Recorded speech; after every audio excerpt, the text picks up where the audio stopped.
The strange story of a hospital staff member who, after being promoted, encountered something unusual on the 20th floor of the hospital. This incident led him to become entangled in something completely unexpected. The tale is titled The Haunted Floor. Before we dive into our scary story, we would like to ask everyone to like and subscribe to support us in continuing to bring you more terrifying tales in the future. This is a story shared by Gunn, taking place several decades ago. At that time, Gunn was working at a state hospital. His primary responsibility was to prepare food ingredients tailored to each patient's condition, determining the right nutrients to aid recovery based on their illnesses. After 2 years on the job, Gunn was promoted to work more closely with doctors.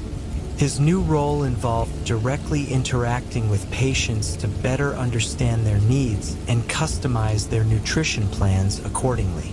Gunn loved this job and found great happiness in it because he could interact with a variety of patients every day. When patients followed his dietary recommendations and their conditions improved, Gunn felt immense satisfaction. With his promotion, Gunn was assigned his own desk, a significant change from his previous working conditions.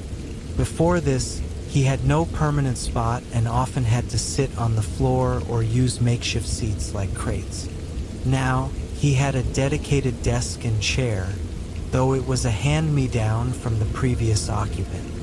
The desk and chair were quite old, and within less than a month of use, the chair broke.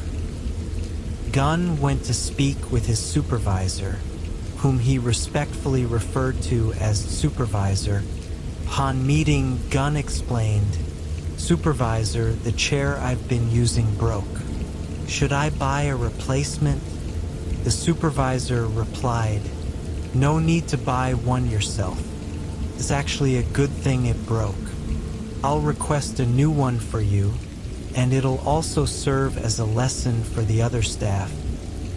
The supervisor elaborated that when the previous occupant vacated the desk and chair were still in good condition. However, after the person left, other staff members had swapped out the newer furniture for older pieces, leaving only the worn-out chair and desk behind. After this, the supervisor initiated the process to requisition a new chair. However, as it was a state hospital, the procurement process was slow. Gunn suggested, "I'll buy a plastic chair to use temporarily," but the supervisor dismissed the idea, saying, "There's no need for that. You can use one of the chairs from the 20th floor for now." This suggestion puzzled Gunn. He asked, "Doesn't the chair on the 20th floor belong to someone?" The supervisor explained, "No, it doesn't. The entire 20th floor is abandoned." Gunn was taken aback.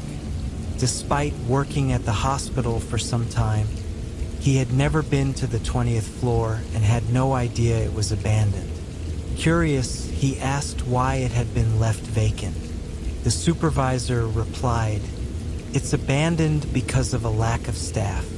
To optimize resources, we closed the 20th floor and reassigned its personnel to other floors so that they could better care for patients." While the explanation made sense, Gunn couldn't help but feel it was contradictory. The hospital was a state hospital, often overcrowded with patients, yet a whole floor was unused. Despite his unease, Gunn decided not to question further. After the supervisor informed Gunn, he headed to the 20th floor. However, when he tried pressing the elevator button for the 20th floor, it didn't work. The elevator only allowed access to the 19th and 21st floors.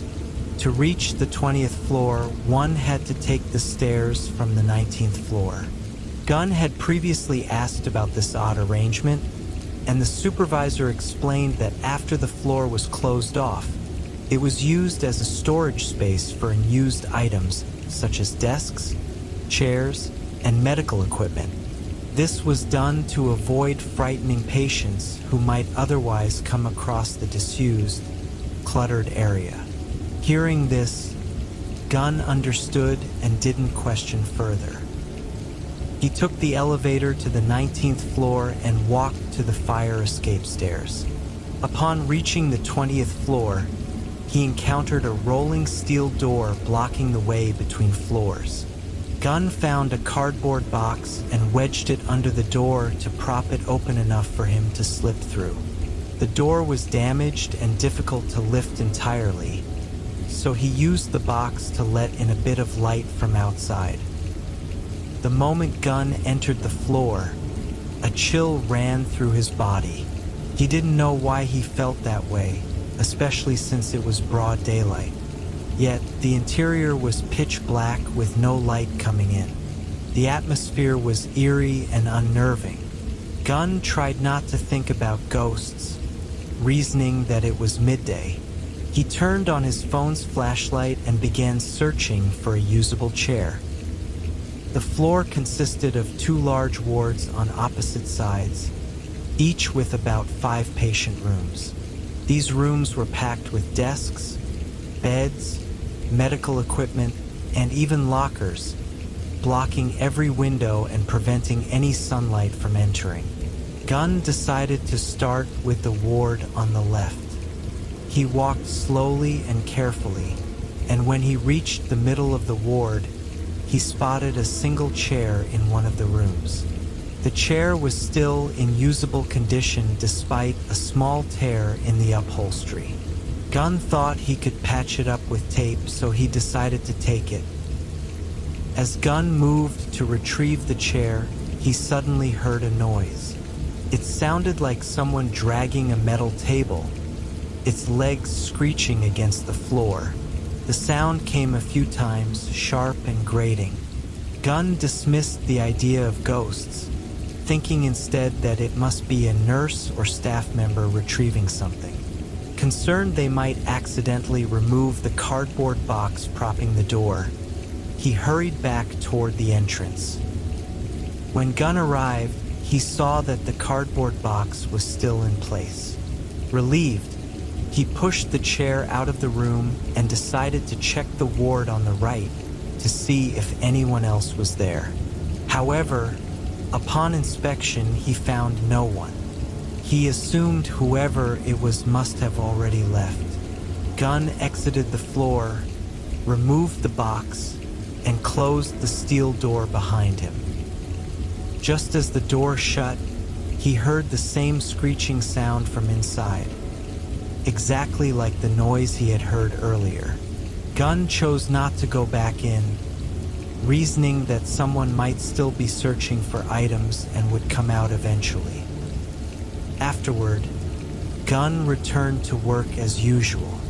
However, he began noticing inconsistencies with what the supervisor had told him about the hospital. For instance, one day while checking on the pediatric ward, Gunn saw adult patients being temporarily housed there. A nurse expressed frustration, complaining, "Why are there so many patients that we have to use the children's ward?" Gunn commented, "Isn't it because there aren't enough doctors or nurses?" The nurse replied, "No, that's not it. We have enough staff. What we don't have are enough patient beds." Gunn asked, "Then why not use the 20th floor? It's empty." The nurse paused for a moment before saying, "I don't know. The higher-ups don't allow it, so no one touches that floor." Things became even stranger during a meeting Gunn attended on behalf of his supervisor, who had urgent business elsewhere. The meeting's agenda was about constructing a new building to accommodate the growing number of patients. The discussion included demolishing a visitor parking lot to make room for the new structure, yet no mention was made of utilizing the vacant 20th floor. Gunn kept his doubts to himself but couldn't shake his curiosity. Later, when Gunn's supervisor retired, the hospital director called him in for a discussion. Based on Gunn's years of service, he was a leading candidate to take over as department head. However, Gunn, then only 27 years old, felt unprepared for such a role. He feared he wouldn't manage well and declined the offer, telling the director he wasn't ready. The director responded, "If you don't want the position, I won't force you. But if I appoint an outsider as the new head and they change the culture or rules of the department, you can't complain to me later." Gunn found truth in the director's words and asked for a day to think it over. He sought advice from colleagues, both senior and junior, in his department. Many encouraged him to take the role, assuring him that they would support him. They argued it was better to have someone they trusted than an outsider. The next day, Gunn informed the director of his decision to accept the position. From that moment, his life took a turn for the worse. Gunn, who once found joy in speaking with patients, children and the elderly alike, was now burdened with administrative responsibilities. His new duties included managing policies, budgets, and projects, all of which he disliked. The stress weighed heavily on him, to the point that he occasionally experienced uncontrollable nosebleeds. A doctor friend suggested he consult a specialist for depression. Gunn followed the advice and was told by the psychiatrist, "If your work stresses you out and you prefer your old job, try balancing both roles for now." After Gunn finished his work, he decided to talk to patients as recommended. Surprisingly, it worked well for him. Gunn started feeling much happier. His routine involved working on his tasks from 8 a.m. to 6 p.m. and around 7 p.m.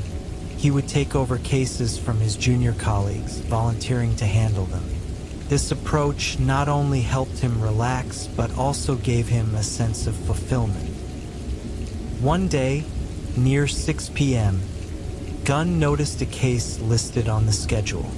The case involved providing dietary guidance to a diabetic patient who had recently undergone a leg amputation. The goal was to suggest foods that would promote healing and prevent complications. Intrigued, Gunn decided to see the patient after finishing his work. He took the elevator to the 21st floor. Upon arrival, he noticed the ward was unusually quiet, with no nurses in sight. He heard faint rustling sounds, but assumed it was a nurse searching for something. Gunn proceeded to room 4, bed 4, where the patient was listed. Introducing himself as a nutritionist, Gunn prepared to educate the patient on postoperative dietary care. However, when he confirmed the patient's name, the man shook his head, saying, "That's not my name, doctor." Realizing he might have approached the wrong bed, Gunn was about to leave, but the patient insisted, "Doctor, I have diabetes too. Teach me as well." Unable to refuse, Gunn began his session. He handed the patient a pamphlet and started explaining dietary choices that could aid recovery.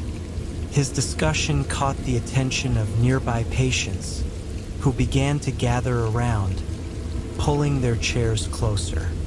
Gunn distributed more pamphlets and continued, feeling content that his session was both informative and therapeutic. After the impromptu group session, he headed back to the elevator to leave. As Gunn pressed the elevator button, he noticed something strange. The elevator's display indicated it was descending from the 21st floor, the very floor he was on. Confused, Gunn stood frozen as the elevator arrived. Stepping inside cautiously, he didn't press any buttons, still trying to process what had happened. He thought, asterisk if the elevator is coming from the 21st floor, but I'm on the 21st floor. Could it mean this is actually the 20th floor? Gunn couldn't believe what he had just seen. Determined to confirm, he pressed the elevator button to reopen the doors. As the doors slowly slid apart, he was met with complete darkness. The floor was abandoned, looking just like the desolate level he had seen before. Gunn was stunned, unable to comprehend what had just happened. Looking down at the ground in front of the elevator, he noticed a thick layer of dust and, more chillingly, footprints. They clearly marked where he had walked in and out earlier. Still in disbelief, Gunn cautiously stepped out of the elevator and headed back to the same bed he had visited moments ago. When he arrived, the scene confirmed that he had indeed been there. The chair he had sat on remained in its place, surrounded by the other chairs arranged in a circle. The chair he had used bore traces of dust and an imprint of where he had sat. Gunn glanced down at his pants and found them covered in dust. Hastily, he brushed it off. Just then, Gunn heard a sound. It was faint at first but unmistakable, the screeching of metal scraping against metal. It was the same sound he had heard earlier when retrieving an extra chair. Now, the noise was coming from somewhere in the ward where Gunn stood. Slowly, he turned his head toward the source of the sound. What he saw sent chills down his spine. A medical equipment trolley was moving, seemingly by itself. It crept forward, pausing briefly by the first patient's bed, then moved toward the second bed, and then onward to the third. Its movements were deliberate, almost as if an invisible force were pushing it. When it encountered obstacles, it would twist and turn, producing the eerie scraping sound. Terrified, Gunn didn't wait to see more. He bolted out of the ward, choosing to run to the fire escape rather than risk the elevator again. He had no idea if the elevator would even work. As he descended the stairs, his panic intensified when a disembodied male voice echoed through the empty floor. A doctor, afraid of ghosts? Gunn nearly lost his mind. He sprinted down the stairwell, not stopping until he reached the 19th floor. There, he found nurses bustling about. Breathless and visibly shaken, Gunn rushed to them, stammering, "A ghost! There's a ghost!" The nurses, startled by his demeanor, asked, "Gunn, did you come down from the 20th floor? You went up there at this time of night." Gunn, still trembling, nodded. "Yes, I went to see a patient, but I was haunted." His voice quivered as he repeated the words, struggling to calm himself. It took him nearly half an hour to regain his composure. From that day on, Gunn developed a deep fear of anything that resembled the screeching sound of metal, whether from tables, chairs, or wheels. He would immediately order repairs on anything that made such a noise. The incident also left him unwilling to ever set foot on the 20th floor again. If he needed to go to the 21st floor, he would only take the elevator and avoid the fire escape entirely. Today, that floor has been repurposed into a dormitory for medical students undergoing training. No one knows if the students have encountered anything unusual, but the room remains in use to this day, and that is the story Gunn shared with us.